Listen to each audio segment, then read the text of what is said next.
राजन defence expert हमारे साथ जुड़े। थोड़ी ही देर के बाद में हमारे साथ में commodore retired GJ Singh defence expert जुड़ेंगे। Wing commander retired Satish Sharma defence expert भी हमारे साथ जुड़ेंगे और उनसे हम जानने की कोशिश करेंगे कि आखिरकार पाकिस्तान क्या करने वाला है। सबसे पहला सवाल एसपी सिन्हा साहब आपसे, डिफेंस एक्सपर्ट आप हैं, आपने हर चीज को करीब से देखा है। पाकिस्तान गीदड़ भपकियां देने से बाज नहीं आ रहा है, लेकिन पाकिस्तान को यही नहीं पता है कि हमला हुआ कैसे है। देखिए, पाकिस्तान एक कायर देश है। मुझे खुशी इस बात की हो रही है कि बहुत इंटेलिजेंटली हम लोग का ऑपरेशन प्लान हो रहा है।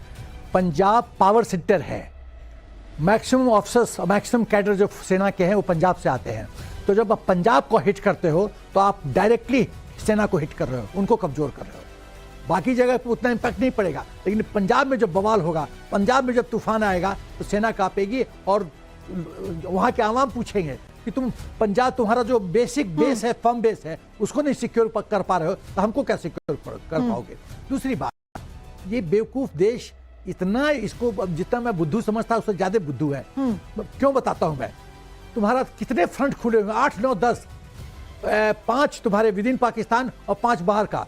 विद इन पाकिस्तान तुम्हारा बलूचिस्तान में देख लो, वहां पर तो तुम बीएलए के सामने तुम खड़ा नहीं हो पाते हो। तुम्हारा ट्रेन से तुम्हारे, और सर बीएलए तो लगातार भारत को सपोर्ट करती आई है ना। एक बार फिर से ये जाहिर हो गया, जब चाइना पे पहले हमला हुआ था, मतलब चाइना पाकिस्तान के साथ जब साथ में आया था, तब भी बलोच लिबरेशन आर्मी ने हमला करके साबित किया कि हम पाकिस्तान के साथ में नहीं है। बीएलए तुम्हारे कंट्रोल में नहीं है, सिंध तुम्हारे हाथ से जा रहा है, पीओके में तुम्हारे अगेंस्ट रिवोल्ट हो रहा है, तुम्हारी आर्मी डिवाइडेड है। तुम्हारे आर्मी के जूनियर ऑफिसर जनरल मुनीर को चिट्ठी लिखते हैं रिजाइन करो या face the music. Pakistan army 3 हिस्सों में बटी हुई है, pro Imran, pro general Munir और तीसरा भी ग्रुप है। पैसा है नहीं, तुम भी कटोरी और सर कई सारी जो आवाम है, लोग हैं, वो ये कहते हुए भी नजर आए कि असली लीडर तो जेल में बंद है। राजन कोचर सर का भी रुख कर लेते हैं। सर फिलहाल ये हमला हुआ है, लगातार ये भी कहा जा रहा है कि हो सकता है बीएलए ही हमला कराया, क्योंकि ये एक हमला जो है वो गाड़ी में हुआ है, एक के बाद एक 3 ब्लास्ट हुए हैं। जानकारी का हम वेट कर रहे हैं, लेकिन ये आशंका जताई जा रही है कि एक बार फिर से बीएलए ने यह अटैक किया है लाहौर में। साक्षी, मुझे कोई शक नहीं है ये बीएलए का अटैक। और मैं क्यों बोलता हूँ, बीएलए ने पाकिस्तान गवर्नमेंट को 90 डेज का अल्टीमेटम दिया था और वो अल्टीमेटम 5 अप्रैल को एक्सपायर होता है। वो अल्टीमेटम में ये था कि आप जितने भी हमारे बेकसूर लोगों को जेलों में आपने रखा हुआ है, आप उसको वापस कीजिए और अपनी फौज की तैनाती जो आपने हमारे एरियाज़ में की है, स्पेशली रेजिडेंशियल एरियाज़ पे, उसको बंद कीजिए। अब और अगर आप ये नहीं करेंगे, हम जितने भी कमर्शियल इस्टेब्लिशमेंट है पाकिस्तान आर्मी के, आप जानते हैं कि एक फौजी फाउंडेशन है पाकिस्तान आर्मी की, जो बहुत 20 या 25 ऑर्गेनाइजेशंस को रन करता है। Logistic organization, sugar manufacturing, agriculture में है। $20 बिलियन का उसका कैपिटल है और $500 मिलियन हर एक साल उसकी आमदनी है। पाकिस्तान की 30% का जीडीपी ये लोग देते हैं।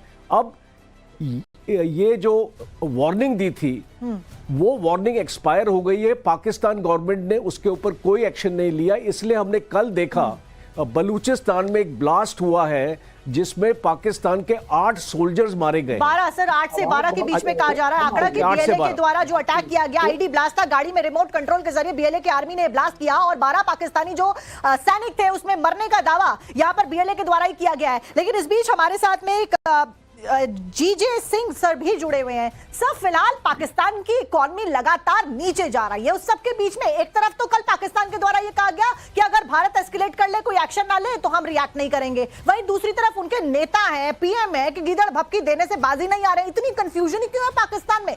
Commodore retired GJ Singh sir.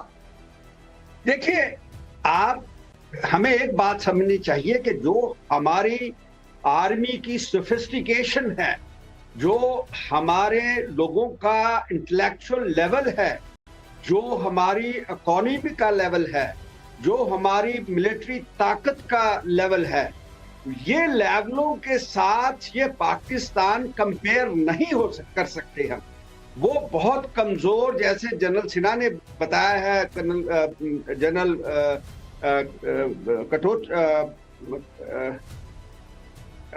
दूसरे जनरल साहब ने बताया है, राजन साहब ने बताया है। तो ये बातों को हमें समझ चाहिए। और पाकिस्तान के अंदर ये जितने बलूच आर्मी है, टीटीपी है, पख्तून्स है, फिर उसके बाद अफगानिस्तान के साथ इनका झगड़ा चल रहा है और कश्मीर के अंदर पीओ के अंदर झगड़ा चल रहा है, तो ये कंट्री के अंदर एक तूफान उठा हुआ है, अंग्रेजी में जिसे कहते हैं इम्प्लोजन। अंदर से ये डिसइंटेग्रेशन ऑफ अथॉरिटी हो जाएगा। हमें एक्शन लेने की भी जरूरत नहीं पड़ेगी, ये अपने आप टूट जाएंगे। इनकी हालत ये हो चुकी है क्योंकि पैसा नहीं है आर्मी के पास वेपन लड़ने के लिए नहीं। आर्मी के अंदर डिवीजन हो रखी हैं, और ये जितने पंजाबी मुसलमान हैं, ये पंजाबियों ने पीओ के कश्मीरियों को दबा के रखा हुआ है, पख्तूनों को दबा के रखा हुआ है। 80% जो है ये पंजाबी जो मुस्लिम है ये है आर्मी के अंदर। इन्होंने बेवकूफियां इतनी की हैं कि इनको पता नहीं लग रहा अभी कि ये जो अटैक कल हुआ, जैसे हमने तो बॉर्डर भी एलओसी भी नहीं क्रॉस किया, हमने बीवीआर से कहते बियॉन्ड विजुअल रेंज। और सर आप देखिए इंटरनेशनल लेवल पर पाकिस्तान की कितनी ज्यादा किरकिरी हुई है कि पाकिस्तान पूरी तरीके से एक्सपोज हो गया। इस बीच एक बड़ी अपडेट दर्शकों को बता दें, लौटेंगे आपके पास एक बड़ी खबर सामने आ रही है। लाहौर में हुए आतंकी हमले से जुड़ी हुई पाकिस्तानी फौज के बॉम्ब डिफ्यूजल स्क्वाड पर हमला किया गया है। रूट क्लियरेंस के दौरान बीएलए ने यह अटैक किया। इस वक्त की बहुत बड़ी अपडेट हम आपको बता रहे हैं। यह हमला 7 मई को बलूचिस्तान के बोलन के मर्चकुंड इलाके में उस वक्त हुआ जब पाकिस्तानी सेना का बॉम्ब डिफ्यूजल स्क्वाड का ये काफिला पेट्रोलिंग पर था। इन तस्वीरें को आप देख सकते हैं जिसमें ये स्पष्ट तौर पर दिखाई दे रहा है कि कैसे पाकिस्तानी फौजियों का ये बम डिफ्यूजल स्क्वाड रूट क्लियर करता हुआ देखा जा रहा था। इस दौरान पहाड़ी इलाके में पाकिस्तानी सेना के ये जवान रास्ते में बिछी हुई लैंड माइंस की तलाश करते हुए नजर आ रहे हैं। कुछ पाकिस्तानी फौजी कंधे पर पोर्टेबल रॉकेट लॉन्चर भी लेकर चलते हुए देखे जा सकते हैं। इन सबके साथ में मुनीर की आर्मी का एक्सप्लोसिव ऑर्डिनेंस डिस्पोजल व्हीकल भी चलता हुआ देखा जा रहा था। लेकिन इस बीच इनके ऊपर हमला कर दिया गया। लेकिन ये सब बात से पाकिस्तान अनजान है। जानलेवा खतरा का जो खतरा है अटैक का, वो पाकिस्तान के ऊपर मंडराता हुआ नजर आ रहा है। Wing commander Satish Sharma sir internationally देखा जाए तो आप देखिए एक के बाद एक अपडेट सामने आ रहे हैं, एक के बाद एक वीडियो सामने आ रहे हैं। पाकिस्तान की किरकिरी विश्व स्तर पर हो चुकी है। आतंकवाद का पनाहगार पाकिस्तान रहा है ये जग जाहिर हो गया है।